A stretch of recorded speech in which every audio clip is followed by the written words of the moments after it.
السلام علیکم friends, welcome to کتاب نگری یوٹیوب چینل۔ کتابوں کی نگری میں خوش آمدید۔ میں ہوں آپ کی ہوسٹ اقرا یاسین، اور آج میں آپ کے لیے لے کر آئی ہوں کرن رفیق کی قلم سے تحریر کردہ ناول عشق نہ چاندہ یار کی ایپیسوڈ نمبر 17 کو لے کر۔ اس ایپیسوڈ کو سٹارٹ کرنے سے پہلے آپ کر لیجئے ہمارے چینل کو سبسکرائب، ویڈیو کو لائک اور کلک کر لیجئے بیل آئیکن کو۔ اب آتے ہیں ایپیسوڈ کی جانب۔ اشال ڈرتے ڈرتے اس کے پاس بیڈ پر آئی اور اس کے پاس کھڑی ہو گئی۔ شاہ، مجھ سے کوئی غلطی ہو گئی ہے کیا؟ غلطی تو مجھ سے ہوئی ہے اشال بی بی کہ میں نے تم سے محبت کی، لیکن مجھے نہیں معلوم تھا کہ تم اتنی جلدی مجھ سے اکتا جاؤ گی اور تمہارے عشق کا بھوت میری معذوری کو دیکھ کر اتر جائے گا، حازم شاہ نے تیز لہجے میں کہا تھا، جبکہ اشال ہکا بکا کھڑی تھی۔ اتنی بدگمانی؟ لیکن وہ بدگمان کیوں ہوا تھا؟ ڈاکٹر نے بتایا تھا کہ وہ چڑچڑا ہو سکتا ہے، اسی لیے اشال آہستہ سے اس کے پاس بیٹھی اور ڈرتے ڈرتے اس کا ہاتھ تھاما تھا، مبادا کہیں اب بھی جھٹک نہ دے۔ لیکن اس بار شاید اس میں سکت نہیں تھی اشال کا ہاتھ جھٹکنے کی۔ شاہ، آپ کو کسی پر اعتبار نہیں ہے، مجھ پر یا میرے عشق پر؟ جواب میں حازم نے ایک نظر اس کو دیکھ کر منہ موڑ لیا تھا۔ اشال نے اس کا ہاتھ چھوڑ دیا اور اس کے مزید قریب ہو گئی اور اس کا چہرہ دونوں ہاتھوں سے پکڑ کر اپنی طرف کیا۔ شاہ، میں نہیں جانتی کہ آپ کے دل میں یہ بدگمانی کیوں کر آئی، لیکن شاہ ایک بار میری آنکھوں میں دیکھیں اور مجھے بتائیں کہ اس دیوانی کو کس کی ضرورت ہے؟ اس پاگل کا جنون ہے آپ شاہ، خدا را مت ایسے دور کیا کریں، میرا دل خون کے آنسو روتا ہے آپ کی بے رخی پر، پلیز آپ مجھے غصے میں بھی خود سے دور مت کیا کریں۔ اشال بولتے بولتے رو دی تھی، جبکہ حازم کا غصہ ایک پل میں ختم ہوا تھا۔ حازم نے اپنے چہرے سے اس کے ہاتھ ہٹا کر اسے اپنے حصار میں لیا تھا۔ عشی، میری جان، تکلیف ہو رہی ہے مجھے تمہارے آنسو دیکھ کر، پلیز بس کر دو، میں بس غصے میں آ گیا تھا، پتہ نہیں کیا کیا بول گیا، یار معاف کر دو پلیز۔ شاہ، آپ مجھ سے وعدہ کریں کہ غصے میں بھی آپ مجھے خود سے دور نہیں کریں گے۔ اشال اس کے آگے ہاتھ پھیلاتے ہوئے بولی۔ حازم نے ایک نظر اسے دیکھا اور پھر اپنا بایاں ہاتھ اس کے دائیں ہاتھ پر رکھ دیا۔ وعدہ میری جان، نہیں کروں گا خود سے دور۔ اشال نے اس کے سینے پر سر رکھ دیا تھا اور آنکھیں بند کر کے بولی، شاہ آپ سے ایک بات پوچھوں؟ پوچھو۔ حازم اس کے بالوں میں ہاتھ پھیرتے ہوئے بولا، شاہ میں نے سنا جس چیز سے توبہ کر لی جائے وہ چیز آپ کی زندگی میں دوبارہ کبھی سرزد نہیں ہوتی، میں نے بھی تو آپ کی محبت سے توبہ کی تھی، پھر میری توبہ قبول کیوں نہیں ہوئی؟ کیونکہ توبہ میں صدق دل کی ضرورت ہوتی ہے، اور تمہارا دل توبہ نہیں کرنا چاہتا تھا، اسی لیے تو دیکھو یہ آج بھی میرے لیے دھڑکتا ہے۔ حازم نے نرمی سے مسکرا کر جواب دیا۔ اس کے جواب پر اشال بلش کر گئی تھی اور دوبارہ سے اس کے سینے میں ہی منہ چھپا گئی تھی۔ حازم تو اس کی صدا پر دیوانہ ہو گیا تھا۔ عشی، اگر ایسا کرو گی تو قسم سے خود سے ایک منٹ بھی دور نہیں کروں گا۔ حازم کی زمانی بات پر اشال کا دل بری طرح دھڑکا تھا۔ شاہ، اب بہت بے شرم ہو گئی ہے۔ اشال نے اسے گھورنے کی ناکام کوشش کی تو حازم کا جاندار قہقہا کمرے میں گونجا تھا۔ شاہ، آپ مجھ سے محبت کیوں کرتے ہیں؟ اشال ابھی بھی اس کے حصار میں تھی۔ اشال، اگر میری 10 زندگیاں بھی ہوتی تو مجھے تم سے یہ عشق ہوتا، جانتی ہو کیوں؟ کیونکہ یہ عشق میری رگ رگ میں بس چکا ہے، اگر اسے خود سے نوچ کر بھی نکالوں تو باقی سوائے مٹی کے ڈھیر کے اور کچھ نہیں بچے گا۔ مت کریں مجھے اتنا معتبر شاہ، میری خود غرضی کو کیوں بھول جاتے ہیں آپ؟ اشال نے سنجیدگی سے کہا تھا۔ وہ خود غرضی نہیں تھی اشال، بلکہ وہ میری برداشت اور عشق کا امتحان تھا، حازم نے نرمی سے اس کی آنکھوں میں دیکھ کر کہا۔ اشال مسکرائی تھی اور اس کے ڈمپل واضح ہو گئے تھے۔ حازم نے بے خود ہو کر اس کے دونوں ڈمپلز پر اپنے لب رکھے تھے۔ اشال کا رنگ ایک لمحے میں بدلا تھا اور وہ جلدی سے اس کا حصار توڑ کر بیڈ سے اٹھی تھی۔ کیا ہوا عشی؟ حازم مسکراہٹ دبا کر بولا۔ وہ اب مجھ پر غصہ کیوں کر رہے تھے؟ اشال نے جلدی سے بات بنائی۔ کیونکہ مجھے ہادی کے رونے کی آواز آ رہی تھی اور مجھے لگا کہ شاید وہ تم سے سنبھالا نہیں جا رہا، حازم سر کھجاتے ہوئے بولا۔ اشال نے اسے غصے سے گھورا تھا۔ شاہ، اب بہت ہی ڈیش انسان ہے، تم اپنے شوہر کو گالی دے رہی ہو؟ حازم خود کو مصنوعی شوق ظاہر کرتے ہوئے بولا۔ نہیں، آپ کو گالی کیوں دوں گی میں تو آپ کو ڈیش بول رہی ہوں، اور اس ڈیش میں آپ خود کو بہتر طور پر فٹ کر سکتے ہیں۔ اشال نے گویا ناک سے مکھی اڑائی۔ حازم نے گردن نفی میں ہلائی۔ کچھ نہیں ہو سکتا ان دونوں بہن بھائیوں کا۔ ہادی کیوں رو رہا تھا؟ وہ میں اسے سلا رہی تھی لیکن وہ سو نہیں رہا تھا تو میں نے ایک ہلکا سا تھپڑ لگا دیا، اشال نے حازم کو دیکھے بغیر جواب دیا۔ اشال، اگر آئندہ تم نے ہادی پر ہاتھ اٹھایا تو یاد رکھنا میں تمہارے ہاتھ توڑ دوں گا۔ حازم کا تو دماغ ہی گھوم گیا تھا اس کا جواب سن کر، اس لیے سخت لہجے میں بولا تھا۔ اچھا ٹھیک ہے، نہیں کہتی آپ کے چہیتے کو کچھ، لیکن اگر آپ نے آئندہ مجھ پر غصہ کیا تو پھر میں بھی آپ سے پکے والا ناراض ہو جاؤں گی۔ اچھا میری ماں، نہیں کرتا غصہ، اب پلیز کھانے کو کچھ لے آؤ، مجھے بھوک لگی ہے۔ حازم اس کے سامنے ہاتھ جوڑ کر ہار مانتے ہوئے بولا، جا رہی ہوں۔ اشال بچوں کی طرح منہ بنا کر بولی، پاگل، حازم بڑبڑایا۔ حاطب، حازم کیسا ہے یار؟ میرا اس سے ملنے کو بہت دل کرتا ہے۔ اس وقت وہ کلاس روم سے نکل رہے تھے جب ابتہاج نے اداسی سے کہا۔ حاطب نے غور سے اسے دیکھا تھا لیکن وہ اسے ابھی گھر نہیں لے کر جا سکتا تھا کیونکہ وہاں ہمدان شاہ تھے اور اس وقت وہ ایٹ لیسٹ ابتہاج کو کوئی دکھ نہیں دینا چاہتا تھا۔ حاطب یار، مجھے حازم سے ملنا ہے، ابتہاج نے التجائیہ انداز میں کہا۔ کہ میں ضرور لے کر چلتا لیکن وہ مجھے کچھ کام ہے یونیورسٹی سے گھر جاتے ہوئے، اس لیے میں لے کر نہیں جا سکتا۔ حاطب نے بہانہ بنایا۔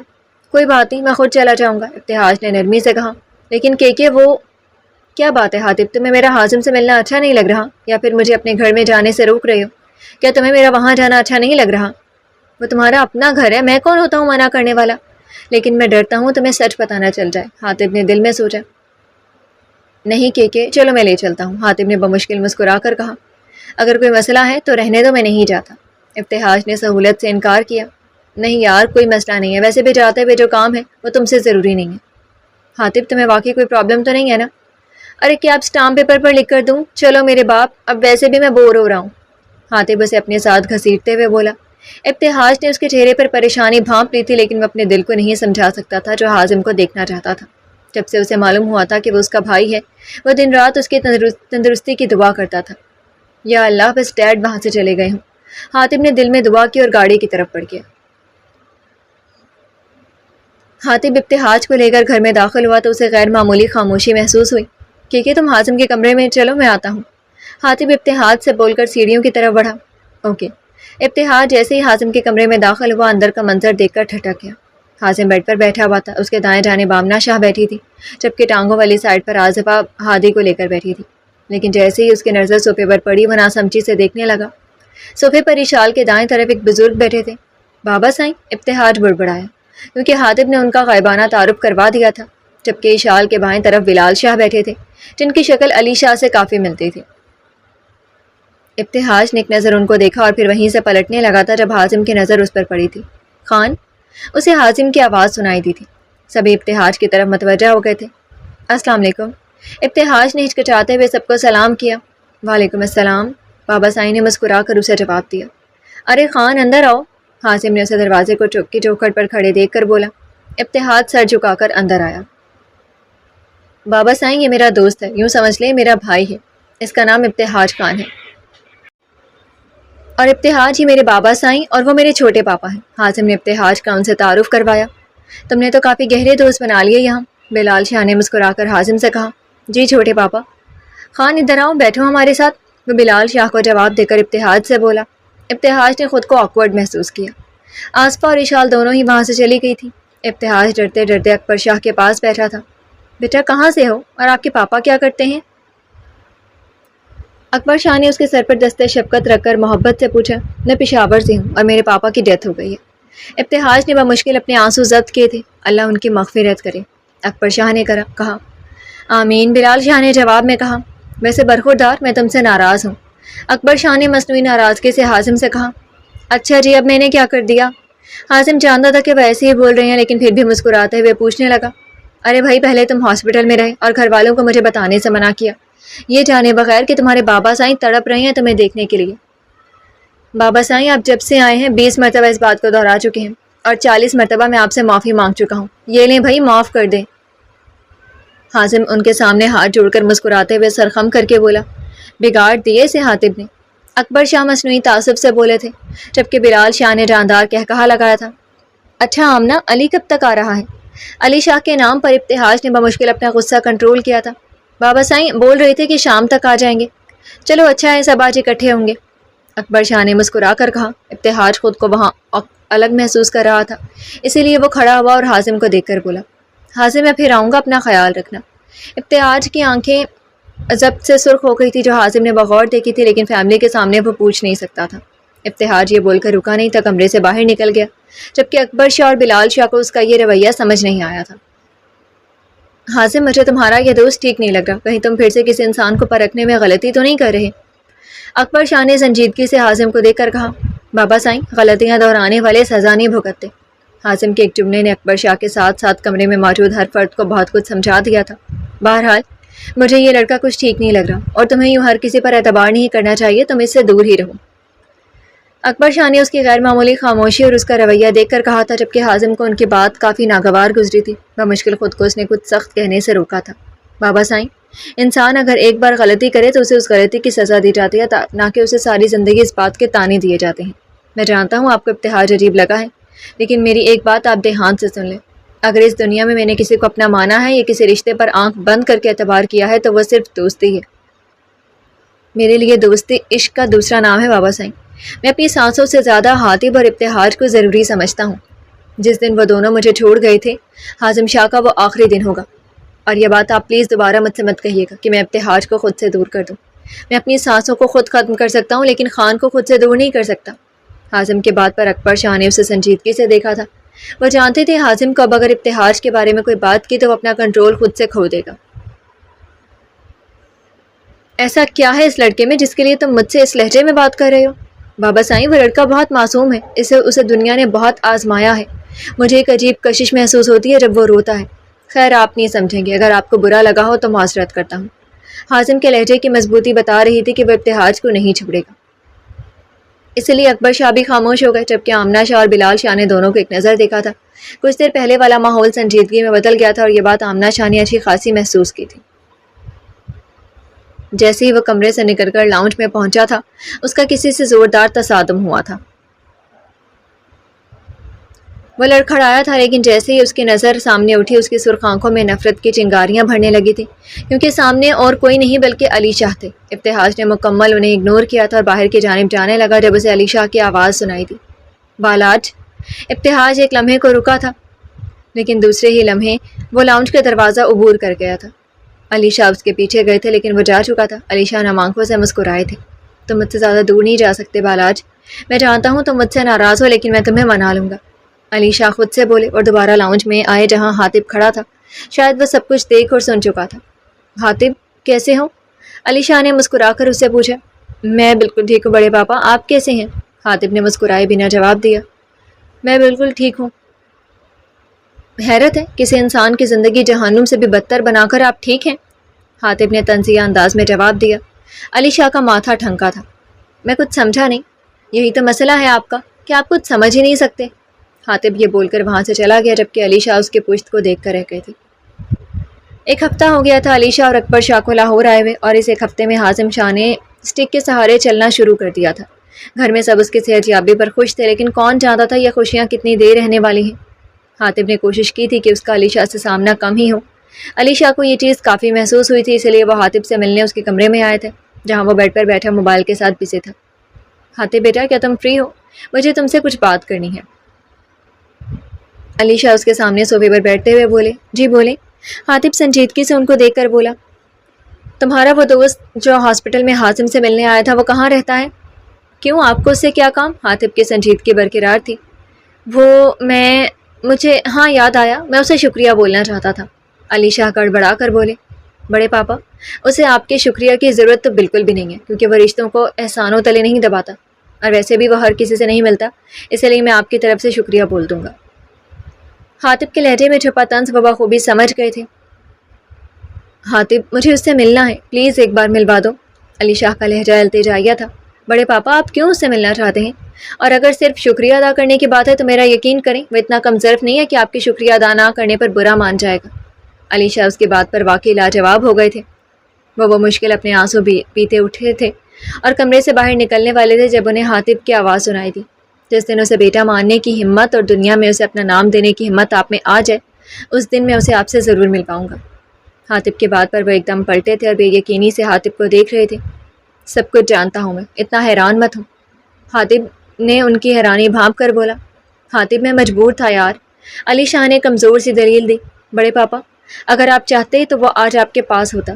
خیر، میں نہیں جانتا وہ یہاں کیسے آیا، کیوں آیا۔ میں بس اتنا جانتا ہوں کہ وہ میرا بھائی ہے، اور زندگی میں جتنے دکھ اس نے اٹھائے ہیں اس کے بعد تو میں خود کو بھی اجازت نہیں دیتا کہ اسے ذرا سا بھی زخم لگے۔ حاطب کے لہجے میں ابتہاج کے لیے محبت تھی، جبکہ علی شاہ نے شرمندگی سے سر جھکا لیا۔ بڑے پاپا، وہ بہت اکیلا ہے، اس نے زندگی میں بہت کچھ کھویا ہے، اس معاشرے نے اسے بزدل بنا دیا ہے۔ وہ جینا چاہتا ہے لیکن یہ دنیا اسے جینے نہیں دیتی، اس کی معصومیت کو بے دردی سے ختم کیا گیا ہے۔ بڑے پاپا، وہ زندگی سے ہار جاتا اگر اسے پاپا اپنے ساتھ نہ رکھتے۔ حاطب کا بولتے بولتے لہجہ بھر آ گیا تھا۔ جبکہ علی شاہ نے چونک کر حاطب کو دیکھا تھا۔ حاطب نے ان کی آنکھوں میں موجود سوال پڑھ لیا تھا، اس لیے بولا، وہ پاپا کو ایک روڈ پر ملا تھا اور آج زندگی اسے بوجھ لگتی ہے۔ اس کی ساری آپ بیتی حاطب نے علی شاہ کو بتا دی تھی، جبکہ علی شاہ نے خود کو سنبھالنے کے لیے دیوار کا سہارا لیا تھا۔ کتنی دیر تک وہ کچھ بول ہی نہیں سکے تھے۔ جب بولنے کے قابل ہوئے تو انہیں لگا کہ الفاظ ہی ختم ہو گئے ہوں۔ حاطب، مجھے میرے بیٹے سے ملوا دو، میں ہاتھ جوڑتا ہوں تمہارے آگے۔ علی شاہ نے باقاعدہ ہاتھ جوڑے تھے، جبکہ حاطب نے آگے بڑھ کر ان کا ہاتھ اپنے ہاتھوں میں تھام لیے تھے۔ پلیز بڑے پاپا، مجھے شرمندہ مت کریں، میں کل اسے لے آؤں گا گھر، آپ مل لیجیے گا۔ حاطب انہیں اپنے حصار میں لے کر بولا، جبکہ علی شاہ کے آنسو مسلسل نکل رہے تھے۔ اچھا آپ پلیز آپ چپ کر جائیں اور جا کر آرام کریں، میں صبح سے لے کر آؤں گا۔ وہ آ جائے گا نا؟ کتنی تڑپ تھی علی شاہ کے لہجے میں۔ بڑے پاپا یقین رکھیں وہ صبح آ جائے گا۔ حاطب نے کافی دیر علی شاہ کو اپنے پاس بٹھا کر رکھا تھا اور پھر انہیں تسلی دے کر ان کے کمرے میں بھیج دیا تھا۔ کیا وہ مان جائے گا؟ حاطب نے خود سے سوال کیا اور پھر آسمان کی طرف دیکھا۔ یقیناً وہ مان جائے گا، حاطب خود سے ایک عزم سے بولا تھا۔ خان کدھر گم ہوتے ہو، نظر ہی نہیں آتے؟ حاطب نے ابتہاج کو یونیورسٹی کے گراؤنڈ میں بیٹھے دیکھ کر مسکراتے ہوئے پوچھا۔ ابتہاج نے اسے کوئی جواب نہیں دیا تھا، بلکہ خاموشی سے وہاں سے اٹھنے لگا تھا جب حاطب نے اس کا ہاتھ پکڑ کر اسے ایسے کرنے سے روک دیا۔ خان کیا ہوا یار؟ ایک ہفتے سے تم مجھے اگنور کر رہے ہو، کیا میری کوئی بات بری لگی ہے تمہیں؟ کچھ نہیں ہوا، بس اپنی زندگی کو تم دونوں کے بغیر کیسے گزارنا ہے اس کی کوشش کر رہا ہوں۔ ابتہاج کا کرب اس کے چہرے پر واضح تھا۔ حاطب نے بغور اسے دیکھا تھا۔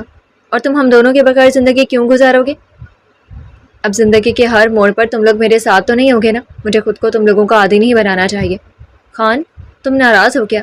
حاطب نے سنجیدگی سے پوچھا۔ میری کیا اوقات کہ میں کسی سے ناراض ہوں، میں تو حالات کا مارا انسان ہوں جسے شاید کبھی سکون نصیب نہ ہو۔ ابتہاج نے نم آنکھوں سے جواب دیا۔ خان مجھے نہیں معلوم تم کیا بول رہے ہو، بہرحال آج تم میرے ساتھ حازم سے ملنے کے لیے چل رہے ہو۔ میں کسی سے نہیں ملنا چاہتا، ابتہاج نے دو ٹوک لہجے میں کہا۔ میں تم سے پوچھ نہیں رہا، بتا رہا ہوں۔ اور میرا یقین مانو اگر مجھے حازم نے تم سے ملنے کا نہ کہا ہوتا تو میں تب بھی تمہیں زبردستی گھر لے کر ہی جاتا، کیونکہ اس کی اداسی کی ایک وجہ تم بھی ہو۔ حاطب یہ بول کر اٹھا تھا اور اسے بھی اٹھایا تھا۔ چلو اب اور کوئی بحث نہیں، حاطب اسے منہ کھولتے دیکھ کر کہا۔ ابتہاج نے اپنی گردن نفی میں ہلائی تھی۔ جیسے ہی وہ ابتہاج کو لے کر گھر میں داخل ہوا، سامنے گارڈن میں ہی اسے حازم نظر آیا، جو علی شاہ کے ساتھ بیٹھا باتیں کر رہا تھا۔ دل اس کا واپس جانے کا کہہ رہا تھا، لیکن وہ بمشکل خود پر کنٹرول کرتے آگے بڑھا تھا۔ السلام علیکم۔ حاطب نے ان دونوں کو متوجہ کر لیا۔ وعلیکم السلام، تم جلدی آ گئے آج؟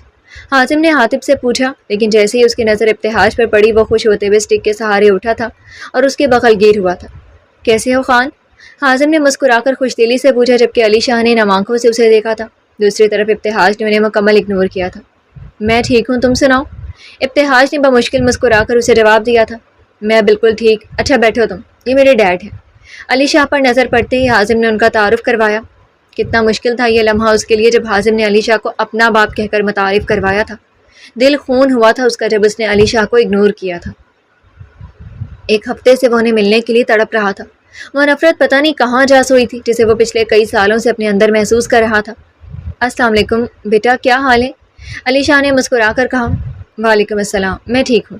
ابتہاج کے لیے کتنا مشکل ہو رہا تھا یہ کہنا کہ وہ ٹھیک ہے، حالانکہ اس کا دل تکلیف کی شدت سے پھٹ رہا تھا۔ حازم کو علی شاہ کی آنکھوں میں آنسو دے کر عجیب لگا تھا۔ ڈیڈ آپ کو کیا ہوا ہے؟ حازم نے بے ساختہ پوچھا تھا۔ کچھ نہیں، بس آنکھوں میں شاید کچھ چلا گیا تھا، وہ نم آنکھوں سے مسکرا کر بولے۔ میں چلتا ہوں حازم، ایکچولی بہت امپورٹنٹ اسائنمنٹ ہے جو کل جمع کروانی ہے۔ ابتہاج کی برداشت جواب دے رہی تھی، لیکن وہ کم از کم علی شاہ کے سامنے رونا نہیں چاہتا تھا۔ حازم کے جواب کا انتظار کیے بغیر وہ پلٹا تھا، لیکن اگلے ہی لمحے اسے رکنا پڑا تھا کیونکہ علی شاہ اس کے سامنے آ گئے تھے۔ ناراض ہو مجھ سے؟ دیکھیے انکل، میرا آپ سے ایسا کوئی رشتہ نہیں ہے جو میں آپ سے ناراض ہوں۔ ابتہاج نے خود کو کچھ بھی سخت کہنے سے بمشکل روکا تھا۔ حازم ناسمجھی سے ان دونوں کو دیکھ رہا تھا، جبکہ حاطب مکمل مطمئن تھا۔ تم جھوٹ بول رہے ہو، تم ناراض ہو مجھ سے، میں نے اپنا وعدہ نہیں نبھایا نا، اس لیے میں مجبور تھا۔ پلیز ایک بار مجھ سے یہ اجنبیت ختم کر دو اور مجھے معاف کر دو، علی شاہ نے اس کا ہاتھ پکڑ کر کہا، جبکہ ابتہاج نے ناگواری سے علی شاہ کا ہاتھ جھٹکا تھا۔ علی شاہ لڑکھڑائے تھے۔ جب حازم نے آگے بڑھ کر انہیں تھامنا چاہا تو حاطب نے اس کا ہاتھ پکڑ کر اسے روک دیا۔ حازم نے غصے سے حاطب کو دیکھا تھا، وہ بھلا کب علی شاہ کو اس طرح بے عزت ہوتے دیکھ سکتا تھا؟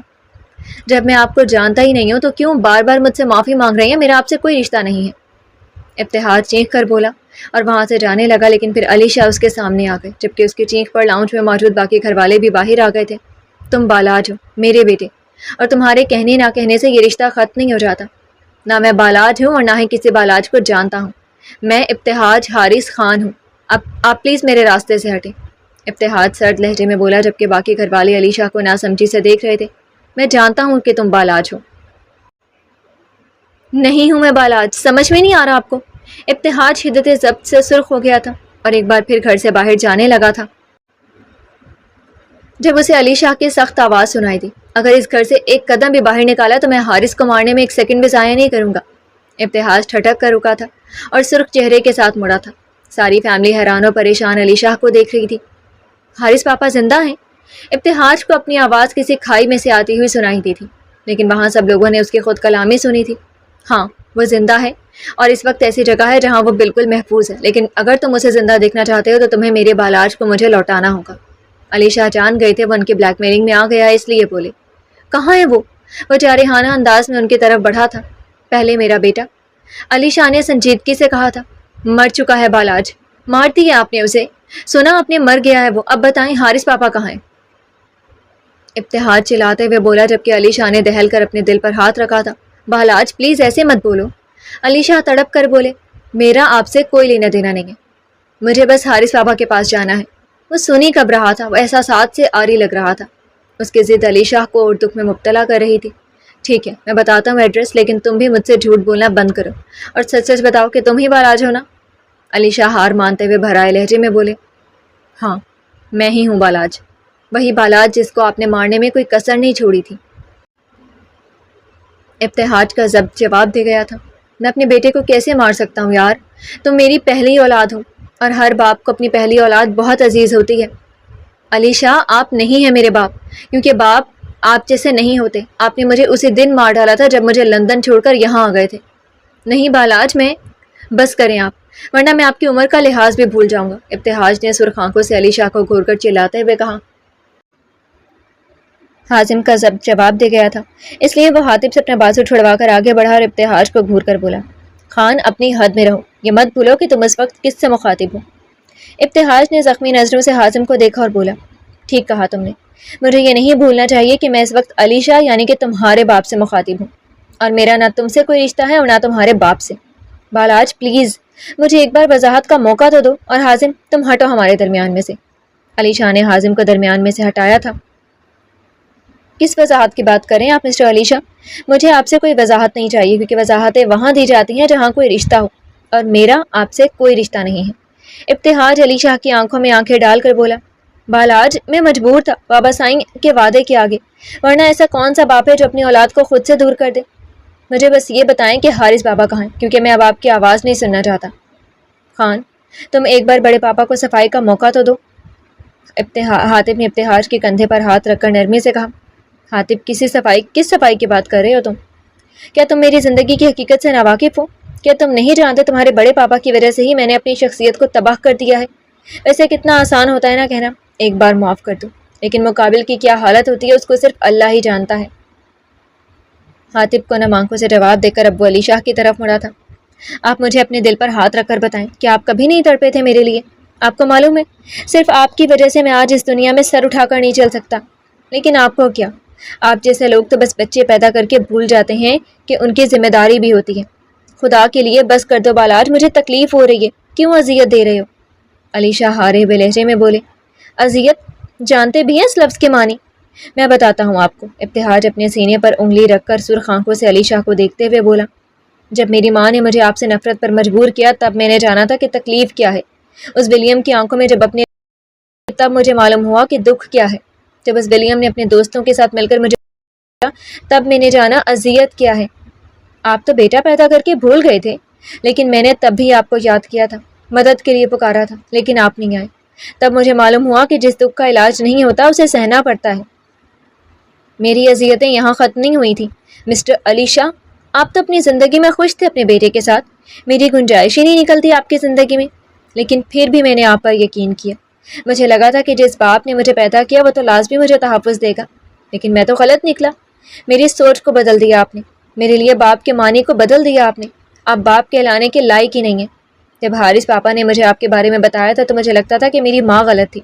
لیکن جب آج سوچتا ہوں تو مجھے اپنی ماں بالکل صحیح لگتی ہے. جی تو فرینڈس، کیسے لگی آپ کو آج کی ایپیسوڈ؟ کمنٹ سیکشن میں ضرور بتائیے گا. پھر حاضر ہوں گے ناول کے نیکسٹ ایپیسوڈ کے ساتھ. تب تک کے لیے اجازت دیجیے. شکریہ. اللہ حافظ.